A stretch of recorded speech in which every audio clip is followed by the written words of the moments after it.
ഞാൻ മൈക്കിൾ ബീവൻ, മുൻ ഓസ്ട്രേലിയൻ ക്രിക്കറ്ററാണ്. പിന്നെ ഹിയർ ഐ ആം.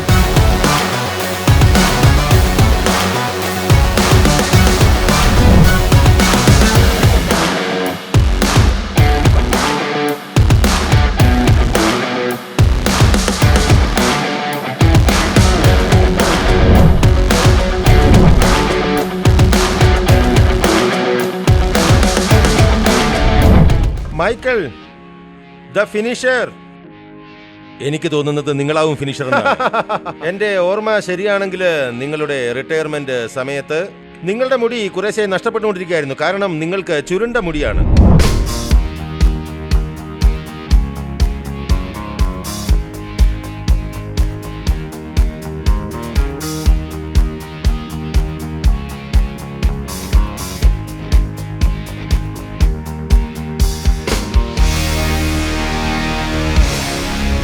എൻ്റെ കരിയറിൻ്റെ അവസാന ഭാഗത്ത് ഏതാണ്ട് 35 വയസ്സുള്ളപ്പോൾ മുടി വളരെയധികം കുറയുന്നത് ഞാൻ ശ്രദ്ധിച്ചു തുടങ്ങി. ആ സമയത്ത് എനിക്ക് ഷോർട്ടറുകൾ മാത്രം അടിക്കേണ്ടി വന്നു. ശരിക്കും ഇല്ല, അടുത്ത കാലം വരെ ഞാൻ അതേക്കുറിച്ച് ചിന്തിച്ചിരുന്നുമില്ല. എനിക്ക് തോന്നുന്നത് ഞാൻ ആദ്യമായി ശ്രദ്ധിച്ചത് മുഹമ്മദ് ഷമിയെ കണ്ട ശേഷമാണ്.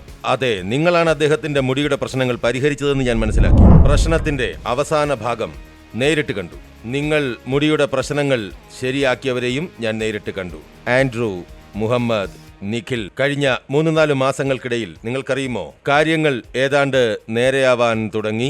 ഇത് ഡോക്ടർ അരിക, നിങ്ങളുടെ പ്രധാന ഡോക്ടർ. ഹലോ. ഞാൻ നിങ്ങളെ ഒരു കാര്യം കാണിക്കാം. നിങ്ങൾക്ക് നേരത്തെ തന്നെയുള്ള കുറച്ച് മുടിയുണ്ട്. നിങ്ങൾ ആ കണ്ണാടിയിലേക്ക് നോക്കൂ. മുൻപേ ഉണ്ടായിരുന്നത് തന്നെ വീണ്ടും പുനഃസൃഷ്ടിക്കാൻ ശ്രമിക്കുക. നേരത്തെ ഉണ്ടായിരുന്നത് തന്നെ തുടരാൻ കഴിയുന്നതിൽ വളരെ സന്തോഷമുണ്ട്. ചെന്നി, നിങ്ങളുടെ ചെന്നിയുടെ ഭാഗം വളരെ നേർത്തതാണ്. അതുകൊണ്ട് അതുകൂടെ കുറച്ച് ചെയ്യാം എന്നാണ് ഞാൻ കരുതുന്നത്. അത് മുഖത്തിന് ഒരു സൈഡ് സ്ട്രീം നൽകും.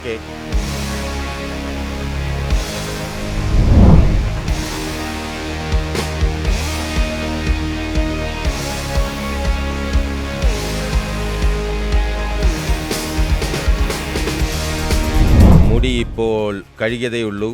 ആ പ്രൊസീജിയറിന് മുൻപായി വളരെ റിലാക്സ്ഡ് ആയി തോന്നുന്നു. അതിനായി കാത്തിരിക്കുന്നു. പിന്നെ പ്രൊസീജിയർ കഴിഞ്ഞു വരുമ്പോൾ കാണാം.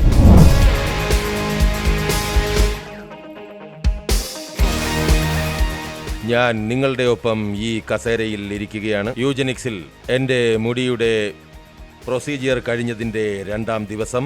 എൻ്റെ ജീവിതത്തിൻ്റെ ആവേശകരമായ ഒരു പുതിയ അധ്യായം തുടങ്ങുകയാണ്. ഹെയർ ട്രാൻസ്പ്ലാന്റിനെ കുറിച്ച് ആലോചിക്കുന്ന ആർക്കും അത് ഇവിടെ തന്നെ ചെയ്യാവുന്നതാണ്. കാരണം എനിക്ക് വളരെ മെച്ചപ്പെട്ട ഒരു ഫലമാണ് ലഭിച്ചത്. 6 മാസത്തിന് ശേഷമുള്ള ഫലം എങ്ങനെയാണെന്ന് കാണാൻ കാത്തിരിക്കുന്നു. വിധി പറയാനായി നോമ്പ് വരെ കാത്തിരിക്കാം. നിങ്ങൾക്കും ഇതുപോലെ ഒരു പ്രൊസീജിയർ ചെയ്യാൻ സാധിക്കുന്നതാണ്. വീണ്ടും കാണാം ഗൈസ്.